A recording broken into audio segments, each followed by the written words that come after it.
25 ஆண்டுகளுக்கு பிறகு முன்னாள் மாணவர்கள் சந்திப்பு. அரியலூர் மாவட்டத்தில் தூயமேரி உயர்நிலைப் பள்ளியில் 1999 படித்த முன்னாள் மாணவர்கள் சந்திப்பு நேற்று நடைபெற்றது. மாணவர்கள் தன் சக நண்பர்களை சந்தித்து மகிழ்ந்தனர். அது மட்டுமின்றி தான் படித்த வகுப்பறையில் அமர்ந்து ஆசிரியர்களை பாடம் நடத்த சொல்லி அன்பான வேண்டுகோள் விடுத்தனர். அதேபோன்று அவர்கள் அமர்ந்து பாடமும் நடத்தப்பட்டது.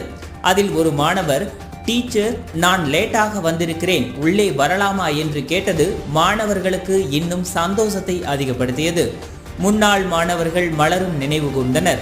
அது மட்டுமின்றி தான் படித்த பள்ளிக்கு ஏதாவது செய்ய வேண்டும் என்று 5 கம்ப்யூட்டர்களை அன்பளிப்பாக கொடுத்தனர். பின்னாளில் வரும் மாணவர்கள் இன்னும் அறிவுத்திறனுடன் நல்ல முறையில் படிக்க வேண்டும் என்றும் ஆசிரியர்களிடம் ஆசி பெற்று சென்றனர். 25 ஆண்டுகளுக்கு பின்னர் அனைத்து ஆசிரியர்களையும் சந்தித்தது மன நெகிழ்ந்ததாகவும் கூறினர். இவர்களே இந்த பள்ளியில் முதலாவதாக 10வது முடித்து சென்ற